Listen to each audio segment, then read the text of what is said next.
Palavra da Verdade, com Hernandes Dias Lopes.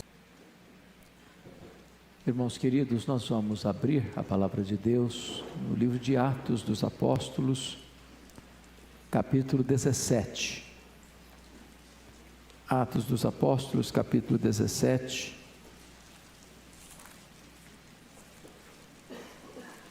E faremos a leitura a partir do verso 16.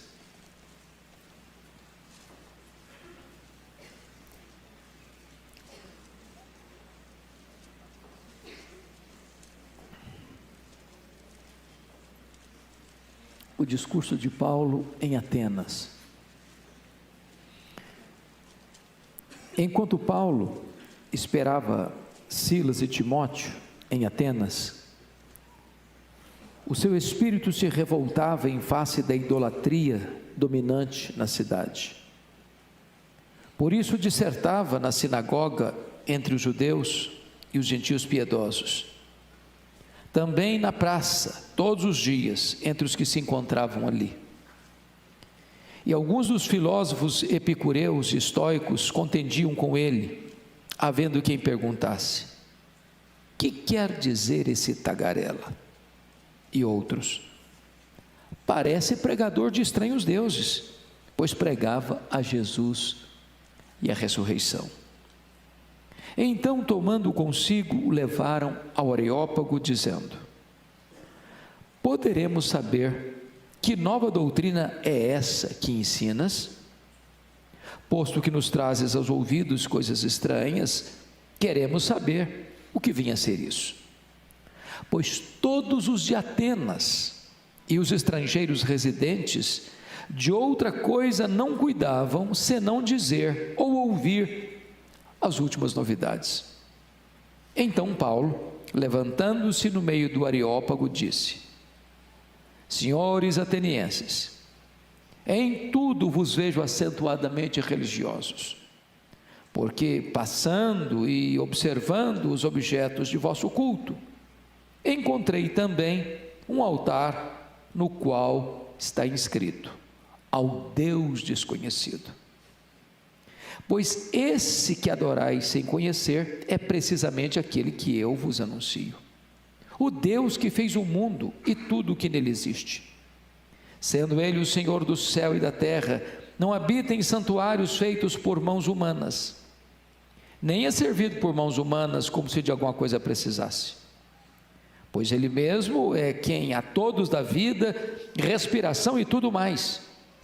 De um só fez toda a raça humana para habitar sobre toda a face da terra, havendo fixado os tempos previamente estabelecidos e os limites da sua habitação, para buscarem a Deus, se porventura tateando possam achar, bem que não está longe de cada um de nós, pois nele vivemos e nos movemos e existimos, como alguns dos vossos poetas têm dito, porque dele também somos geração.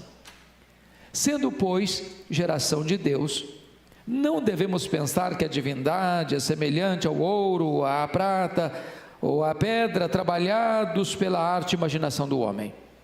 Ora, não levou Deus em conta os tempos da ignorância. Agora, porém, notifica aos homens que todos, em toda parte, se arrependam, porquanto estabeleceu um dia em que há de julgar o mundo com justiça, por meio de um varão que destinou e acreditou diante de todos, ressuscitando dentre os mortos. Quando ouviram falar de ressurreição de mortos, uns escarneceram, e outros disseram: a respeito disso, te ouviremos noutra ocasião. A essa altura, Paulo se retirou do meio deles. Houve, porém, alguns homens que se agregaram a ele e creram. Entre eles estava Dionísio, o Areopagita, uma mulher chamada Dâmaris, e com eles outros mais. Amém.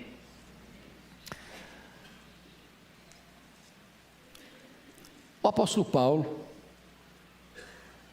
o que nós chamamos de o maior bandeirante do cristianismo, aquele que foi o paladino da fé, o maior pregador evangelista, teólogo e plantador de igrejas da história do cristianismo, depois de ser preso em Filipos, escorraçado de Tessalônica, enxotado de Bereia, chega sozinho, deixando para trás Timóteo e Silas na cidade de Atenas, a capital intelectual do mundo, a cidade aspergida pela mais refinada cultura humana, o berço da filosofia e das artes, a terra dos grandes luminares do saber humano, dos grandes eruditos que encheram bibliotecas com a sua erudição, a terra de Péricles, de Sócrates, de Platão, de Aristóteles, dos grandes pensadores humanos. E é curioso que quando Paulo chega nesta cidade encantadora, com seus belos palácios, com seus templos religiosos, com seus monumentos arquitetônicos de beleza singular, de uma riqueza esplêndida, diz o texto que o seu espírito se revolta. Ele não se encanta com os monumentos, ele não visita a cidade como um turista desatento, a sua alma como que é oprimida pelo espírito da falsidade religiosa que campeava naquele reduto tão intelectualizado. E diz a Bíblia que em virtude disso, ele vai para a sinagoga onde os judeus e os piedosos, oriundos do campo gentílico, convertidos ao judaísmo, se reuniam, e ali ele conversa com eles, ali ele disserta acerca da palavra de Deus com eles. Isso é fazer aos sábados, porque no sábado é que eles se reuniam nas sinagogas. Porém, Paulo não era um pregador entre quatro paredes. Paulo era um homem que estava onde as pessoas estavam. Por isso diz o texto que todos os dias, sem exceção, ele ia para a ágora, ele ia para a praça. E a praça dos gregos, chamado ágora, não era uma praça como a nossa hoje, com jardins, com bancos. Não, a praça era o cenário político mais importante dos gregos. A praça era o local onde os pensadores, os oradores, os grandes estudiosos e luminares do saber se reuniam para discutir sua cosmovisão com as pessoas. E Paulo vai para lá. E Paulo se insere neste meio acadêmico. E não tarda para que alguns filósofos estoicos e epicureus comecem a discutir com ele, a contender com ele. E esses homens, cheios de empáfia e de orgulho, pela sua cultura refinada, pelo seu muito saber, olham para Paulo com preconceito e o chamam de tagarela. Essa palavra tagarela é uma palavra muito pesada. A palavra grega spermologos é a ideia de um passarinho que está no esgoto, catando sementes. Ou, esta palavra significa aquele que não tem ideias próprias, aquele que fica jogando palavras que não são suas, porque não tem ainda a independência para formar a sua própria opinião sobre determinado assunto. E diz a Escritura que diante desse fato, Paulo chama de tal forma a atenção de Atenas, que era uma grande metrópole na época, que os atenienses e os estrangeiros residentes em Atenas, de outra coisa não cuidavam senão falar das últimas novidades, do que Paulo estava pregando, porque ele pregava a Jesus e a ressurreição.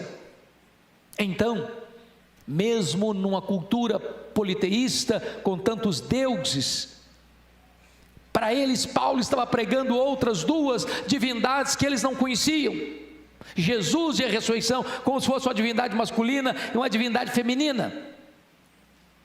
E então levam Paulo ao tribunal dos judeus, ao tribunal dos gregos, o Areópago. Era mais do que um espaço físico, era mais do que uma geografia da cidade, era o local onde as grandes questões eram tratadas pelas autoridades constituídas daquela cidade. Paulo é levado ali para ser interrogado, para ser interpelado. E quando ele chega naquele seleto ambiente, Paulo é extremamente estratégico, porque seu espírito estava revoltado por causa da idolatria, mas ele abre um dos mais sublimes discursos registrados na Bíblia, de uma maneira extremamente sensível, estratégica e sábia. E ele dirige-se assim: senhores atenienses, em tudo eu vos vejo acentuadamente religiosos. Imaginem vocês se Paulo tivesse se dirigido assim: senhores atenienses, tão sábios que são, mas mergulhados num caudal de idolatria. Talvez ele poderia ter fechado a porta da comunicação. E ele dizendo: passando por Atenas e observando os objetos do vosso culto. Paulo não é um turista, ele passa e não apenas vê, ele passa e observa. Às vezes nós andamos pela cidade, irmãos, e nós olhamos, e nós tiramos fotos, e nós observamos a beleza dos monumentos, mas nós não observamos o que está por trás dos monumentos, o que está por trás da cultura, o que está por trás da religiosidade de um povo. Ele disse: eu vi um altar dedicado ao Deus desconhecido. Por que isso? Porque dentro da cultura grega havia tantos deuses, que para cada pórtico, para cada templo, para cada monumento, havia uma divindade. E dentro da crendice politeísta deles, eles pensavam: as divindades que nós servimos sem conhecer são iracundas, são vingativas, e toda divindade precisa ter um altar. Mas eles pensavam: e se porventura nós tivermos esquecido alguma divindade, se erigirmos aqui algum altar, essa divindade vai nos punir. E eles então, com medo de correrem esse risco, levantaram um altar ao Deus desconhecido. E Paulo pega este gancho para falar para eles do Deus verdadeiro que eles não conheciam. E então Paulo começa a apresentar para eles o Evangelho. O que eu acho curioso, meus irmãos, é que passaram-se 20 séculos. São Paulo hoje, Rio de Janeiro hoje, Brasília hoje, Belo Horizonte hoje, Fortaleza hoje, ou as outras cidades e capitais do nosso país hoje, não são diferentes da Atenas do passado. Prestem bem atenção vocês. O mundo hoje, como naquela época, tem muito interesse por novidades, mas não tem interesse pela verdade. Se você percebeu, está escrito no versículo 21, pois todos os de Atenas e os estrangeiros residentes de outra coisa não cuidavam, senão dizer ou ouvir as últimas novidades.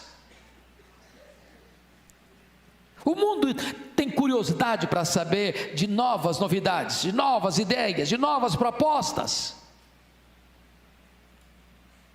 Mas para esse mesmo povo, o Evangelho era considerado coisa estranha. Para eles, Paulo estava pregando coisa estranha. Para o Brasil ainda, o verdadeiro evangelho é coisa estranha. Mais do que isso,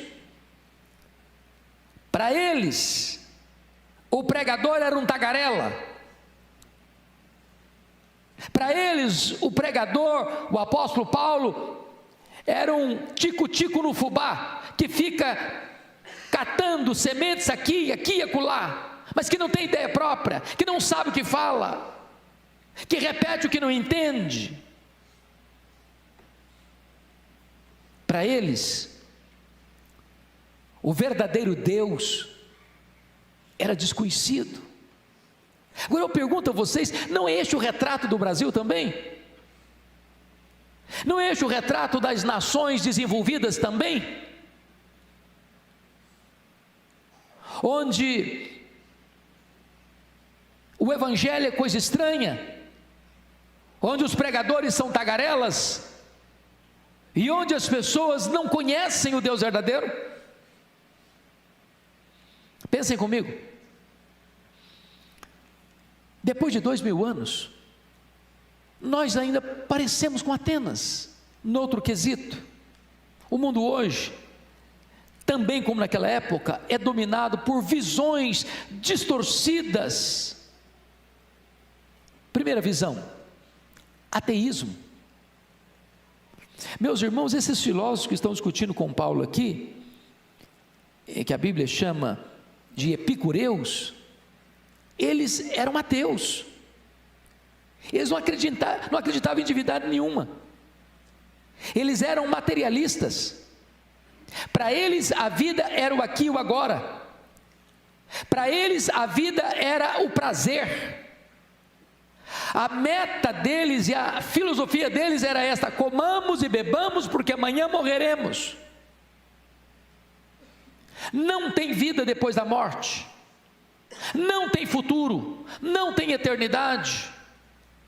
Agora olha os lugares mais intelectualizados do Brasil, percorra as universidades, percorra os corredores mais cultos do nosso país, percorra a academia, percorra as nações europeias, berço da cultura, e você vai ver que cresce assustadoramente o ateísmo no Brasil e no mundo.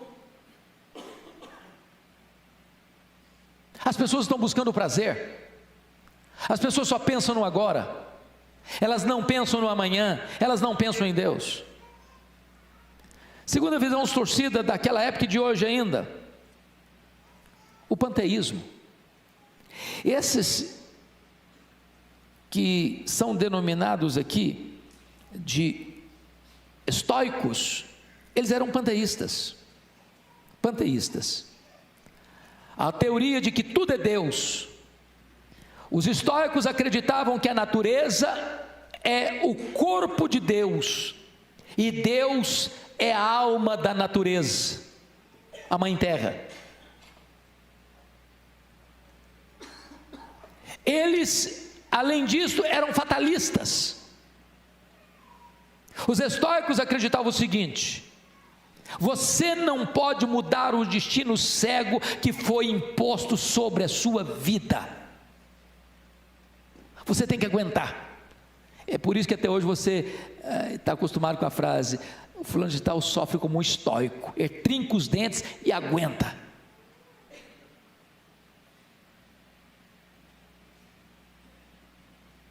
A filosofia dos estoicos era a filosofia de Gabriela, cravo e canela. Eu nasci assim, eu cresci assim, eu vou morrer assim, não dá para mudar.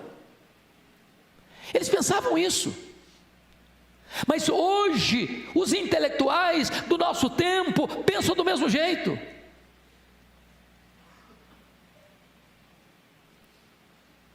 Pense comigo, como lá ainda hoje, eles eram politeístas. Meus irmãos, na época que Paulo visitou a cidade de Atenas, segundo o Suetônio, havia mais de 30.000 estátuas dedicadas aos deuses. Isso levou Xenofonte a dizer que a cidade inteira de Atenas era um altar. Isso levou Plínio a afirmar que era mais fácil você encontrar um Deus em Atenas do que um homem. Isso levou Diógenes a satirizar com os atenienses, saindo certa feita, pleno meio-dia, sol a pino, com a lanterna acesa nas mãos. E quando alguém lhe pergunta: o que você procura, Diógenes? Ele respondeu: eu procuro um homem, porque nessa cidade só tem deuses. Era uma cidade politeísta, com muitos deuses. Agora olhe as nossas cidades, e você vai ver que o homem moderno hoje, contemporâneo, tem muitos deuses, que ele mesmo criou. É o seu dinheiro, é o seu sucesso, é o seu prazer, é a sua fama, é a sua glória, é o seu próprio nome. Quantos que hoje, a despeito da sua cultura, ainda se prostram diante de um ídolo? Olha a Índia, que tem mais de 30 milhões de deuses. Pois bem, queridos, é nessa conjuntura que Paulo pregou, e é nessa conjuntura que você e eu vivemos, é que Paulo então vai falar sobre o Deus que eles adoravam sem conhecer, o Deus desconhecido. Mas quem é esse Deus desconhecido dos atenienses? Então, notem comigo que Paulo começa o seu discurso a partir do verso 23, dizendo o seguinte: pois esse que adorais sem conhecer é precisamente aquele que eu vos anuncio. Vocês conhecem muitos deuses. Eu vejo vocês como um povo acentuadamente religioso. O que faltava em Atenas não era religião, tinha demais. O que faltava em Atenas era o conhecimento do verdadeiro Deus. Talvez o que falte no Brasil é o conhecimento do verdadeiro Deus. E quem é esse Deus? E Paulo responde: em primeiro lugar, Ele é o Deus Criador. Confira comigo, por gentileza, o que ele vai expressar para nós aí no versículo de número 24. O Deus que fez o mundo e tudo o que nele existe. Amados irmãos, eu acho maravilhoso isso, porque já naquela época de Paulo, já havia pessoas que pensavam na questão de outras explicações para a origem do universo, que não a criação. Vocês bem sabem que os gregos não acreditavam na doutrina da criação. Vocês bem sabem que os gregos pensavam que a matéria era eterna. Vocês bem sabem que os gregos pensavam que a matéria sendo eterna, a matéria também era má, e o espírito era bom. Então eles não acreditavam na criação, porque eles entendiam que Deus devia ser bom, e se Deus é bom e a matéria é má, Deus bom não pode criar matéria má. Então eles diziam que o mundo surgiu de diversas emanações divinas, mas que a emanação que originou o universo não era Deus. E Paulo não tem nenhum problema de consciência, Paulo não tem nenhum problema intelectual para afirmar na terra da intelectualidade, que não acreditava na doutrina da criação, que Deus criou o mundo e tudo que nele existe. A matéria não é eterna, a matéria foi criada, e criada por Deus. Este mundo é feito de matéria e energia, e matéria e energia não criam a si mesmas. Este mundo é governado por leis, e leis não criam a si mesmas. Paulo está dizendo em Atenas que este mundo não surge espontaneamente, este mundo foi criado. Paulo está dizendo em Atenas que este mundo não é resultado de uma evolução de milhões e milhões de anos, esse mundo foi criado. Paulo está dizendo que este mundo não é fruto de uma explosão cósmica, este mundo foi criado, tudo foi criado por Deus.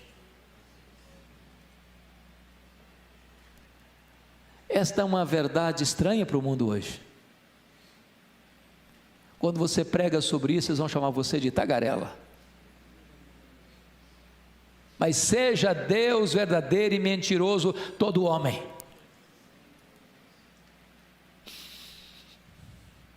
Certa feita, em virtude da perseguição da Revolução Francesa, que foi uma onda de ateísmo que invadiu e varreu a França, um desses emissários da Revolução Francesa chega numa cidade do interior e aborda um campesino assim: eu vim aqui hoje para fazer duas coisas. Primeiro, rasgar sua Bíblia. Esse livro é um livro ultrapassado. Uma pessoa informada não acredita mais nesse livro de capa preta. Segunda coisa que eu vim fazer aqui é queimar o templo da sua igreja, porque ter fé em Deus não faz mais sentido. Nós temos explicações necessárias para este mundo que está aí, fora de Deus.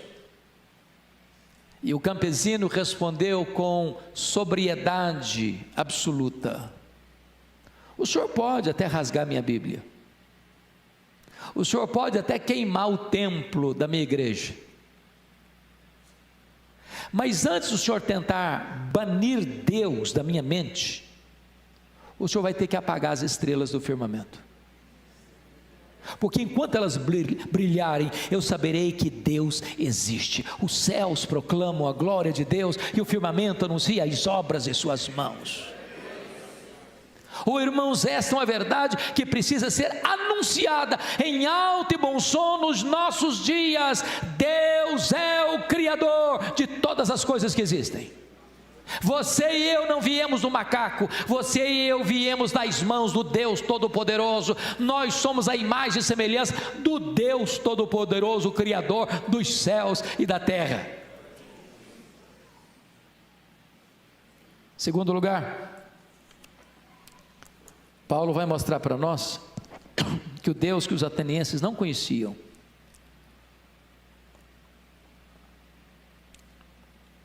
é o Deus da providência. Confira comigo o que Paulo vai afirmar no versículo 25, na parte B. Pois Ele mesmo é a quem a todos dá vida, respiração e tudo mais. Agora confira o verso 28. Pois nele vivemos e nos movemos e existimos. Esse Deus não só criou tudo, mas mantém tudo com vida. Ele não só é o Criador, Ele é o preservador. Ele não é só o Deus da criação, Ele é também o Deus da providência. Se você veio aqui hoje, isso é uma prova de que Deus existe. Se você está aqui nesta noite, isso é uma evidência absoluta de que Ele existe, porque é Ele quem mantém a sua respiração, é Ele quem mantém o seu cérebro funcionando, é Ele quem mantém o seu coração batendo, é Ele quem mantém você com oxigênio em seus pulmões, é Ele quem lhe dá a vida.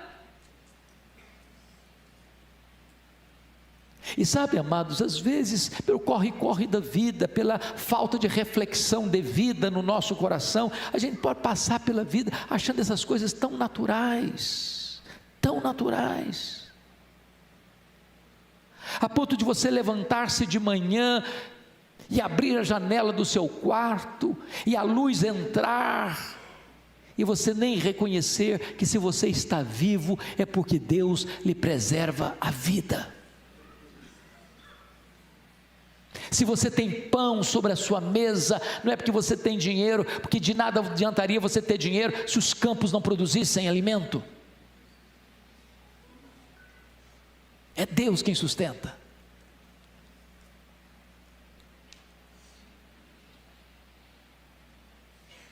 Mas, finalmente, Paulo vai dizer para os atenienses que o Deus que eles não conheciam é o Deus da salvação. Paulo pregava em Atenas a Jesus e a ressurreição. Eu acho curioso porque era outra coisa que eles não acreditavam. Os gregos não acreditavam em ressurreição. Para um grego, quando alguém morria, era como libertar a alma da prisão do corpo. Para um grego, ressurreição, voltar a alma para o corpo, era um retrocesso. Paulo se dirige aos epicureus que achavam comamos e bebamos porque amanhã morreremos e não tem mais nada. Ele está dizendo, tem sim, tem ressurreição, tem sim, tem juízo final, tem sim, tem acerto de contas com Deus. E Paulo então vai mostrar para os atenienses, que se julgavam os donos do saber, que eles estavam mergulhados num caudal de ignorância espiritual, dizendo o seguinte: Deus agora ordena que todos em toda parte se arrependam, se arrependam. E o que é arrependimento? Arrependimento tem 3 elementos fundamentais e nós precisamos entender isso.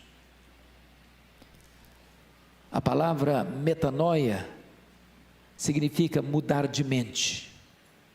Segundo, sentir tristeza segundo Deus. Terceiro, dar meia volta. Você está caminhando para cá, você agora caminha para cá. Você vira as costas para o pecado e se volta para Deus. Se não houver a convergência desses 3 elementos, razão, emoção e volição ou vontade, não teve arrependimento. Eu ilustro.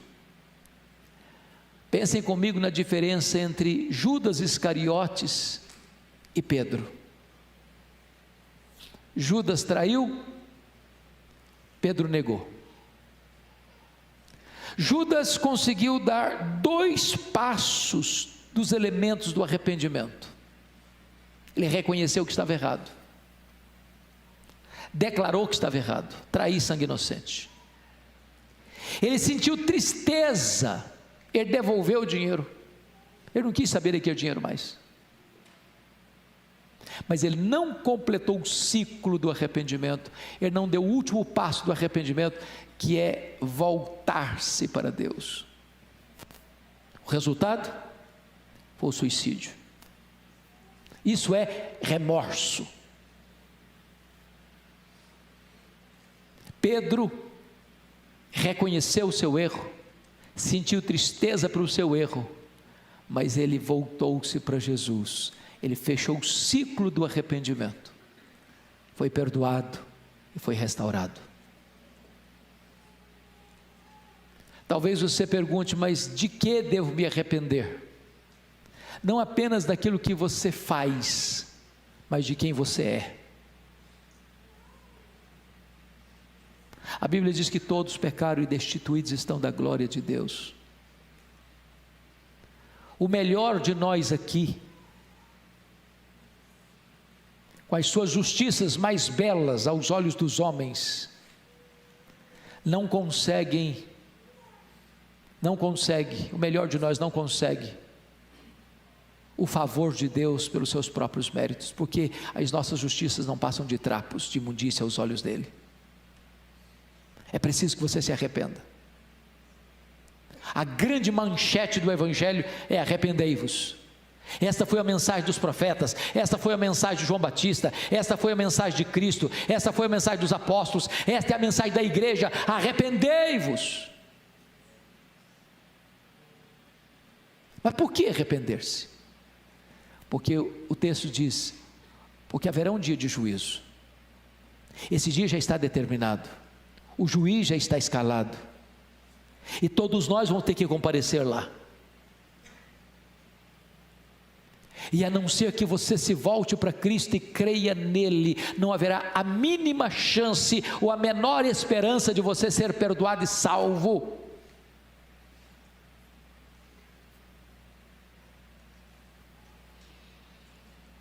Depois que Paulo termina esse sermão em Atenas, eu acho curiosíssimo, porque o seu auditório se divide em 3 grupos. O primeiro grupo está no versículo 32, uns escarneceram dele. Irmãos, prestemos bem atenção nisso. Às vezes nós imaginamos, você que é um irmão em Cristo, você que é um pregador leigo, você que é um professor de escola bíblica dominical, você que é chamado aqui e acolá para dar uma palestra, para dar um estudo bíblico, ou para lecionar numa sala bíblica, escola bíblica dominical, ou você que prega para o seu amigo, para o seu vizinho, para o seu parente. Às vezes você pensa que quando alguém rejeita a mensagem que você prega, você fracassou. Você não fracassou. Não há fracasso na pregação do Evangelho. O Evangelho, a palavra de Deus, é uma espada de 2 gumes, ela corta de um lado, ela corta do outro, ela salva e ela condena. Quando as pessoas rejeitam a palavra, elas estão trazendo sobre si mesmas a condenação que esta palavra insere. E quantos hoje escarnecem? E quantos hoje zombam? A primeira reação dos atenienses intelectuais foi zombar de Paulo, escarnecer de Paulo. A segunda reação está no versículo 32 ainda, está escrito aí: a respeito disso te ouviremos noutra ocasião. A segunda reação não foi mais agora escarnecimento, não, agora é protelar, adiar a mais importante decisão da vida. Não é este um grande risco hoje? Quando uma pessoa diz, a respeito disso ouviremos noutra ocasião, sabe o que a pessoa está dizendo? O meu futuro está nas minhas mãos, eu que controlo isso. Essa pessoa é insensata, porque ela não administra o seu amanhã. Nenhum de nós pode ter garantia de que estará vivo amanhã, por mais saudável, por melhor que seja a sua posição social. Isso é presunção. É por isso que Tiago diz, você nunca deve dizer o seguinte: amanhã nós iremos, amanhã nós viajaremos, amanhã nós negociaremos, amanhã nós teremos lucro. Se Deus quiser você viaja, se Deus quiser você vai, se Deus quiser você negocia, se Deus quiser você ganha dinheiro, se Deus quiser você realiza seus projetos, mas se Deus quiser, se Ele não quiser, Ele fecha a torneira do oxigênio e você cai morto. Sua vida está nas mãos de Deus. Mas louvado seja o Senhor. Confira comigo o versículo 34. Houve uma última reação. Está escrito no verso 34: houve porém alguns homens que se agregaram a ele e creram. Louvado seja Deus. O que me encanta no Evangelho, irmãos, é que a palavra de Deus não volta para ele vazia, sem operar os desígnios de Deus. Então não se acanhe de pregar o Evangelho. Deus tem os seus, e a Bíblia diz que as ovelhas de Cristo ouvem a sua voz e o seguem.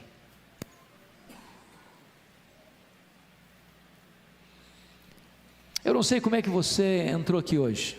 Pressuponho que todos que entraram aqui já são irmãos em Cristo, mas eu não sei, só Deus sabe. Só Deus sonda os corações. Se você entrou aqui hoje apenas como um religioso, Se você entrou aqui hoje e ainda não se arrependeu dos seus pecados, se você entrou aqui hoje e não está preparado para ter um encontro com Cristo, diante do seu grande tribunal, para dar conta da sua vida, eu quero convidar você hoje para vir a Jesus, para confiar nele, para ser perdoado por ele, para receber dele a vida eterna. Não é sábio deixar isso para amanhã. Os atenienses pensaram que teriam outra ocasião. Eu não sei se aquelas pessoas tiveram outra ocasião. Eu não sei se você terá outra ocasião. Por isso, hoje é o dia da salvação. Hoje é o dia oportuno. Nós vamos orar. Curva sua fronte, por favor.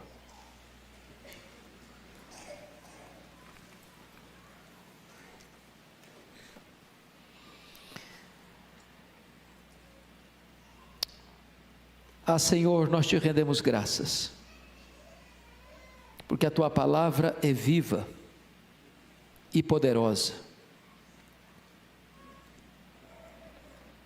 Mesmo num ambiente tão hostil como Atenas, a tua palavra diz que alguns creram. O que nós te pedimos nesta noite, ó Deus, é que se alguém entrou aqui hoje, nesta casa, que ainda não se rendeu totalmente aos pés do Salvador, que esta seja uma noite de salvação. Que agora mesmo tu removas as escamas dos olhos, que agora mesmo tu tires o tampão dos ouvidos, que agora mesmo tu tires o coração de pedra, dando um coração de carne, que agora mesmo tu concedas o arrependimento para a vida e concedas a fé salvadora, que agora mesmo o milagre da regeneração aconteça e a conversão venha à tona, para a glória do teu nome. Mas oramos ainda, para que a tua igreja aqui presente não se acovarde, não se omita, não caminhe pela cidade de São Paulo, outras cidades aqui representadas, como turistas desatentos, só olhando o trânsito ou os monumentos. Que os dramas da cidade aflijam também o nosso espírito, que as dores da cidade também pulsem e latejem no nosso peito, e que a percepção que tivermos, ó Deus, nos arranque do comodismo, para entrarmos nas sinagogas, para irmos para as ruas e para as praças, para irmos para os salões, onde as coisas são decididas nesse país, para ali anunciarmos o Deus que eles não conhecem, na força e na autoridade do teu poder. Ah, meu Deus, em nome de Jesus, tem misericórdia do Brasil, tem misericórdia desta nação, que se prostra diante de tantos deuses falsos. Que esta nação te conheça como o único Deus vivo e verdadeiro, que essa nação se arrependa da sua idolatria e dos seus pecados e mazelas, e se volte para Jesus Cristo, a única esperança, e que tu levantes a tua igreja neste país, para ser uma agência do teu reino, na proclamação do glorioso evangelho da graça. Que seja assim, Senhor, em nome de Jesus, amém.